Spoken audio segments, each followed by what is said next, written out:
Hello everyone, this is Shivam here and आज की video में हम बात करने वाले हैं हमारे केमिस्ट्री चैनल के ऊपर एक नए चैप्टर को लेके एंड चैप्टर का नेम है स्टेट्स ऑफ मैटर। राइट, देखिए इससे पहले हमने बहुत बड़े-बड़े बहुत इंपॉर्टेंट चैप्टर्स ऑलरेडी कवर कर लिए हैं, जैसे कि केमिकल काइनेटिक्स हो गया, रिएजेंट्स हो गए, हमारे पास नेम रिएक्शन हो गए एंड और भी बहुत सारे। तो आज की वीडियो से हम स्टार्ट करेंगे स्टेट्स ऑफ मैटर के कंप्लीट चैप्टर को लेके।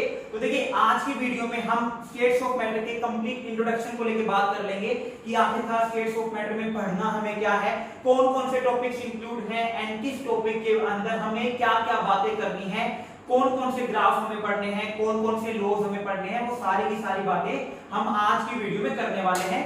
तो आज की वीडियो कंप्लीटली इंट्रोडक्टरी होने वाली है, तो अपनी सीट बेल्ट बांध लीजिए क्योंकि चैप्टर्स हमारे पास जो है बहुत सारे भी पेंडिंग है जो हमें भी कवर करने हैं। राइट, तो चलिए बात करते हैं हमारे इंट्रोडक्शन को लेके।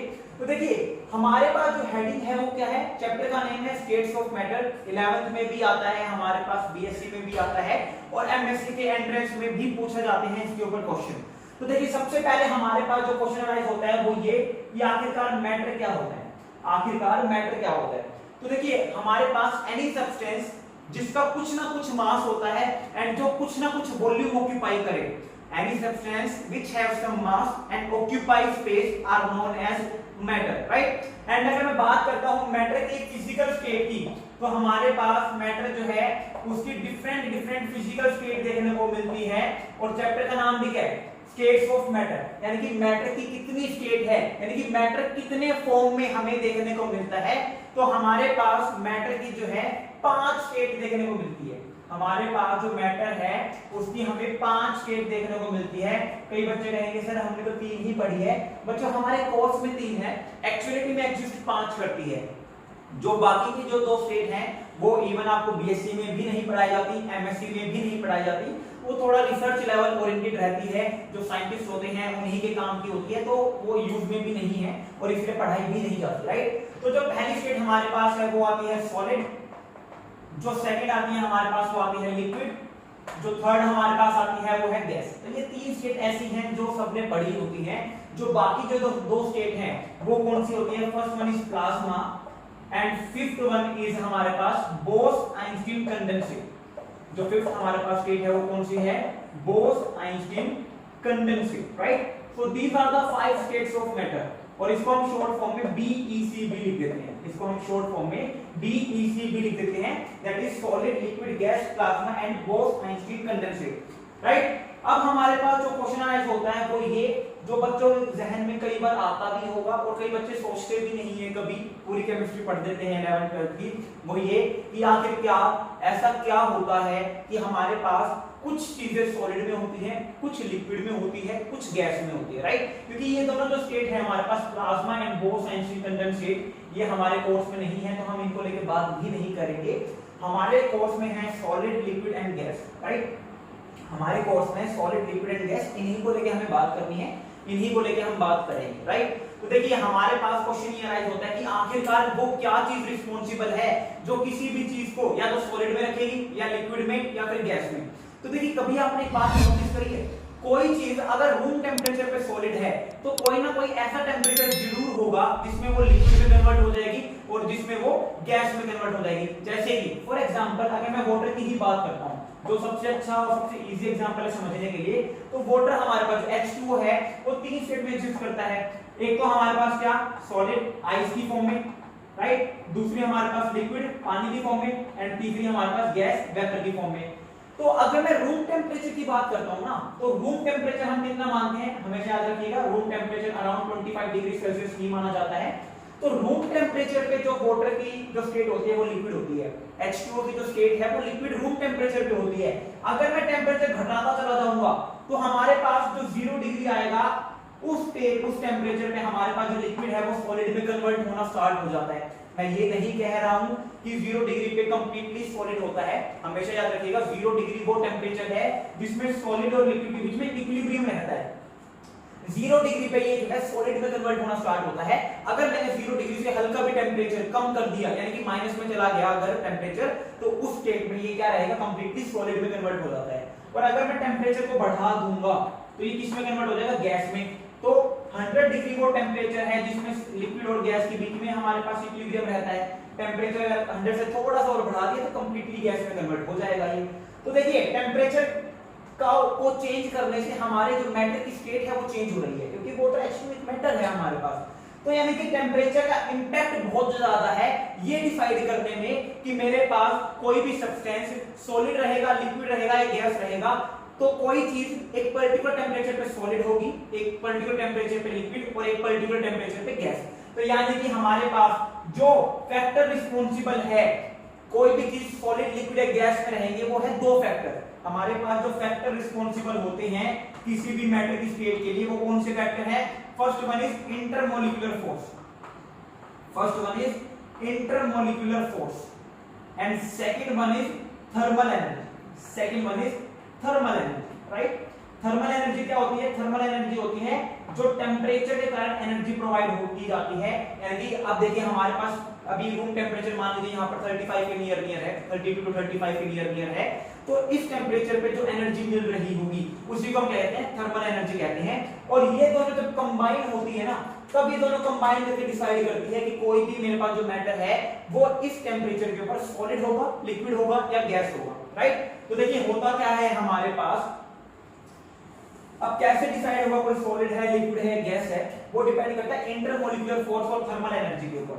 अगर इंटरमोलिक्यूलर फोर्स जो है वो ज्यादा है थर्मल एनर्जी के कंपेयर में, अगर इंटरमोलिक्यूलर फोर्स जो है वो ज्यादा है थर्मल एनर्जी के कंपेयर में, इसका मतलब क्या होगा? जो दो अलग अलग फोर्सेस, अब आप कहोगे सर इंटरमोलिक्यूलर फोर्स तो बता दो क्या होती है। देखिए इंटरमोलिक्यूलर फोर्स क्या होती है? हमारे पास दो डिफरेंट मॉलिक्यूल्स के बीच में लगने वाली फोर्स को हम क्या कहते हैं? Intermolecular force, force acting between two different molecule. जैसे कि मैंने कहा H2 है और दूसरा H2 है, इनके बीच में हल्की हल्की फोर्स लग रही होगी, बेशक ऑन वॉल लग रही होगी लेकिन कुछ तो फोर्स होगी। तो ये जो हल्की हल्की इंटरेक्शन लग रही है इसी को हम क्या कहते हैं? इंटरमोलिक्यूलर फोर्स कहते हैं।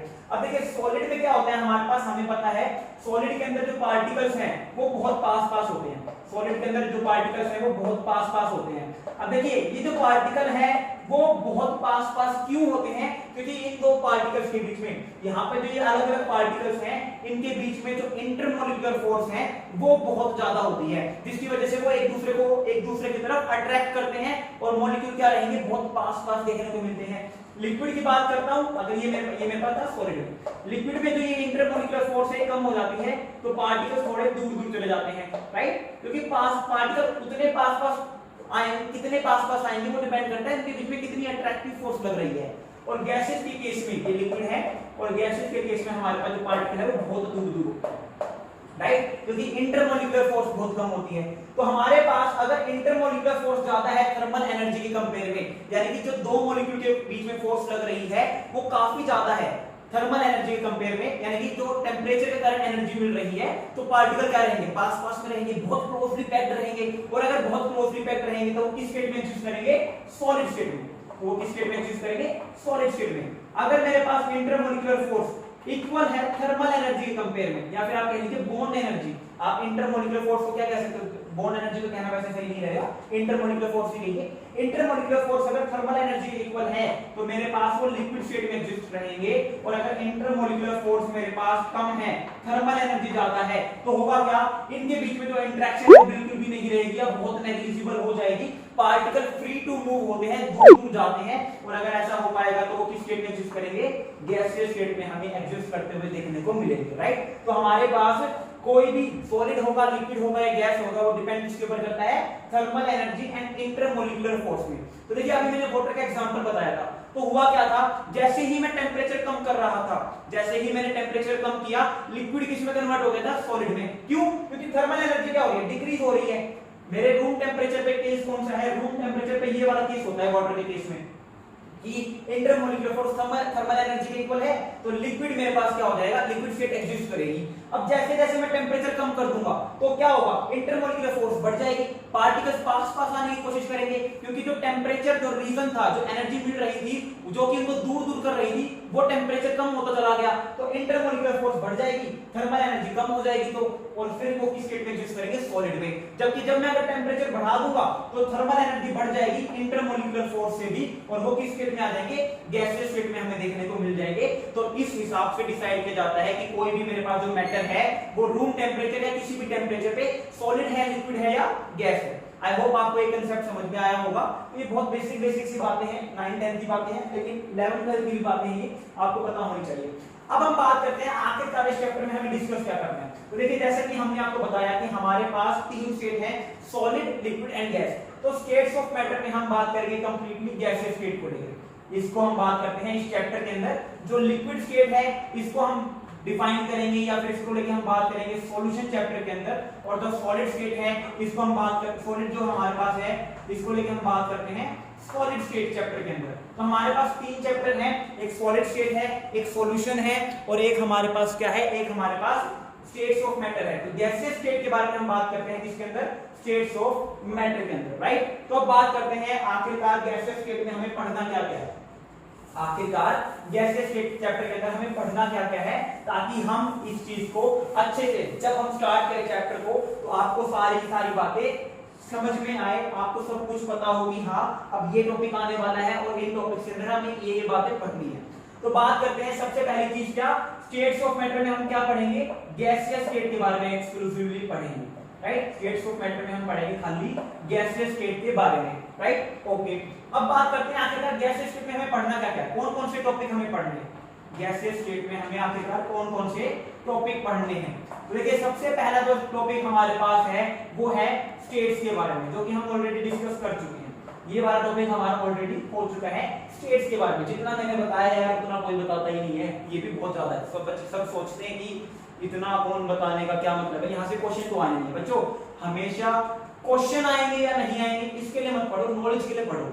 अब जो मैंने आपको अभी थोड़ी देर पहले बात बताई है वो मैं मान सकता हूँ ज्यादा नहीं तो कम से कम 40% बच्चों को नहीं पता होगी। तो सोचो ये बात 9 10 से स्टार्ट हो चुकी होती है, solid liquid gas, solid liquid gas. कभी आपने सोचा इस चीज को लेके कि रूम टेम्परेचर पे मेरे पास जो चेयर है वो सॉलिड ही क्यों है, लिक्विड या गैस क्यों नहीं है, पिघल तो सकती है ना, प्लास्टिक पिघल जाता है हमारे पास, राइट। तो ये चीजें सोचने की है, तो नॉलेज के लिए पढ़ा करो, अभी हमारे पास काफी टाइम है तो हम पढ़ सकते हैं नॉलेज के लिए, राइट। तो पहली चीज जो पहला टॉपिक हमें पढ़ना था वो था स्टेट्स के बारे में, स्टेट्स ऑफ मैटर हम ऑलरेडी कवर कर चुके हैं। उसके बाद हमारे पास जो सेकंड टॉपिक आएगा वो आएगा यूनिट कन्वर्जन। अब देखिए यूनिट कन्वर्जन बहुत इंपॉर्टेंट है, क्यों, क्योंकि फिजिकल केमिस्ट्री का एक चैप्टर है और फिजिकल केमिस्ट्री के चैप्टर में अगर आपको यूनिट कन्वर्ट करनी नहीं आती तो मान के चलेगा आपको बहुत ज्यादा प्रॉब्लम फेस करने को मिलेगी, क्योंकि फिजिकल केमिस्ट्री में unit conversion time to time बेशक फाइनल आंसर के अंदर जैसे इनिशियल डिजिट्स के अंदर हमें करनी पड़ेगी। तो यूनिट कन्वर्जन में हमें 3 यूनिट के बारे में पढ़ना है यहाँ पे। एक तो टेम्परेचर के बारे में, टेम्परेचर की कौन कौन सी यूनिट है और उनको कैसे आपस में इंटर कन्वर्ट करते हैं। दूसरा हमें पढ़ना है यहाँ पर वॉल्यूम की यूनिट कन्वर्जन के बारे में, एंड तीसरा हमें पढ़ना है प्रेशर के यूनिट कन्वर्जन के बारे में। तो ये बहुत इंपॉर्टेंट टॉपिक बन जाता है हमारे पास यूनिट कन्वर्जन, तो इनके बारे में हम बात करेंगे। उसके बाद हम बात करेंगे यहाँ पे टाइप्स ऑफ गैस के बारे में। उसके बाद हम बात करने वाले हैं यहाँ पे टाइप्स ऑफ गैस के बारे में कि हमारे पास कितने टाइप की गैस देखने को मिलती है। तो इस चैप्टर में हमें 2 टाइप की बात करनी है, एक तो हमारे पास है आइडियल गैस और एक हमारे पास होती है रियल गैस, ठीक है। इन दोनों ही गैसेस के बारे में हमें बात करेंगे कि आइडियल गैस क्या होती है और रियल गैस क्या होती है। उसके बाद हम बात करेंगे यहाँ पे लॉस के बारे में, आइडियल गैस के लॉस, आइडियल गैस लॉस के बारे में हम बात करने वाले हैं। इसमें हम वेरियस लॉस पढ़ने वाले हैं, जैसे कि बोयल्स लॉ हो गया, चार्ल्स लॉ हो गया, गे-लुसेक लॉ हो गया, एवोगैड्रो लॉ हो गया। ये इंपॉर्टेंट टॉपिक इसलिए बन जाता है क्योंकि यहाँ से 2 टाइप के क्वेश्चन पूछे जाते हैं, या तो यहाँ से आते हैं ग्राफ रिलेटेड क्वेश्चन और यहाँ पे इनसे बनते हैं न्यूमेरिकल क्वेश्चन भी। तो बहुत हमारे पास दोनों टाइप के क्वेश्चन बनते हैं, यहाँ पे न्यूमेरिकल भी और ग्राफ टाइप के भी क्वेश्चन हमें देखने को मिलते हैं। तो इसलिए हमारे पास क्या बन जाता है, एक इंपॉर्टेंट टॉपिक हमें देखने को मिल जाता है। उसके बाद हम बात करेंगे काइनेटिक थ्योरी ऑफ गैस के बारे में। उसके बाद हम इसमें बात करने वाले हैं काइनेटिक थ्योरी ऑफ गैस के बारे में, यानी कि गैस की काइनेटिक एनर्जी के बारे में, और इसमें कुछ पोस्टुलेट्स आए थे जो कि हमें मिले थे उनके बारे में बात करेंगे। And kinetic theory of gas के अंदर हमारे पास कुछ 6 सब टॉपिक भी हैं। अगर मैं बात करता हूं सब टॉपिक्स की, तो सबसे पहले हमारे पास हम बात करने वाले हैं इसमें डिफरेंट टाइप ऑफ स्पीड्स के बारे में, ठीक है। सबसे पहले हम बात करेंगे इसमें डिफरेंट टाइप ऑफ स्पीड्स के बारे में, और इन स्पीड को रिलेटेड ही हमारे पास एक कर्व आता है, that is Maxwell Boltzmann distribution curve, ठीक है। मैक्सवेल बोल्ट्जमैन डिस्ट्रीब्यूशन कर्व हमारे पास ये देखने को मिलेगा। तो उसके बाद हम इस टॉपिक के बारे में बात करेंगे, डिस्ट्रीब्यूशन, DUTION, राइट। तो इस कर्व को लेके हम बात करने वाले हैं, राइट। उसके बाद हमारे पास जो यहाँ पे नेक्स्ट टॉपिक आएगा, देखिए आपको लग रहा होगा टॉपिक्स बहुत सारे हैं, बट टॉपिक्स ये छोटे छोटे से हैं, एक एक दिन के टॉपिक्स हैं, तो ज्यादा बड़ा चैप्टर नहीं है, आसान सा छोटा सा चैप्टर है। तो इसको छोड़ने की गलती मत कीजिएगा, क्योंकि क्वेश्चंस यहाँ पे बहुत सिंपल साधारण से बने जाते हैं, कुछ एक कॉम्प्लेक्स क्वेश्चंस भी हैं, उनको भी लेके हम डिस्कस करेंगे, राइट। उसके बाद हमारे पास जो नेक्स्ट टॉपिक है वो आएगा वॉन डेर वाल इक्वेशन के बारे में। Van der Waals gas equation हमारे पास जो है उसको लेके हम बात करेंगे इस चैप्टर के अंदर, जो कि हमारे पास रियल गैस को लेके बात करती है, जो कि हमारे पास रियल गैस को लेके बात करती है। जो नेक्स्ट टॉपिक हमारे पास है वो नेक्स्ट टॉपिक हमारे पास है यहाँ पे compressibility factor, most important topic हमारे पास, ठीक है। नेक्स्ट टॉपिक हमारे पास जो है वो है रिलेटेड टू कंप्रेसिबिलिटी फैक्टर, जिसको हम ZB कहते हैं, इसको लेके बात करेंगे। इसके ऊपर चांद सितारे लगा लीजिएगा। चांद सितारे क्यों? क्योंकि ये बहुत इंपॉर्टेंट टॉपिक बन जाता है। मैंने दो टॉपिक आपको बताए हैं जो कि बहुत ज्यादा इंपॉर्टेंट है अभी तक। एक तो हमारे पास आइडियल गैस लॉज है और एक हमारे पास क्या है, कंप्रेसिबिलिटी फैक्टर। ये दोनों ही टॉपिक बहुत इंपॉर्टेंट हमारे पास रोल प्ले करते हैं। और जो हमारे पास लास्ट टॉपिक है जो इस चैप्टर में हमें पढ़ना है वो है लिक्विफिकेशन ऑफ गैस। जो लास्ट टॉपिक हमें पढ़ना है वो क्या है, लिक्विफिकेशन ऑफ गैस, ठीक है। यहाँ से जनरली क्वेश्चंस नहीं आते हैं, बट लिक्विफिकेशन ऑफ गैस की जब हम बात करेंगे तो यहाँ पे हमारे पास बहुत सारी टर्मिनोलॉजीज हमें देखने को मिल जाती है, जैसे कि क्रिटिकल टेम्परेचर क्या होता है, क्रिटिकल प्रेशर क्या होता है, क्रिटिकल वॉल्यूम क्या होते हैं, और भी जो भी हमारे पास टर्मिनोलॉजीज हैं उनको भी हमें इसके अंदर डिस्कस करना है। तो this is all about today's chapter, it is all about today's introduction. तो ये सारा का सारा इंट्रोडक्टरी पार्ट है। मैंने आपको बता दिया है कि आपको इनमें किन किन टॉपिक्स को लेके बात करनी है और किन किन चीजों को लेके यहाँ पे हमारे पास जो इंपॉर्टेंट टॉपिक्स बनते हैं वो कौन कौन से हैं। तो आई होप आपको जो ये वीडियो है वो अच्छी लगी होगी, कुछ सीखने को मिला होगा, and you are excited. I hope आप एक्साइटेड होगे इस चैप्टर को स्टार्ट करने के लिए। तो कोई भी डाउट रहता है तो आप मुझे मेरे कमेंट सेक्शन में कमेंट कर सकते हो, या फिर मेरे सोशल हैंडल्स के ऊपर जाकर मैसेज ड्रॉप आउट कर सकते हो। मेरे सोशल हैंडल्स का लिंक आपको डिस्क्रिप्शन बॉक्स में भी देखने को मिल जाएगा और मेरे चैनल के अबाउट सेक्शन में भी जाकर देखने को मिल जाएगा। तो thank you very much, have a good day.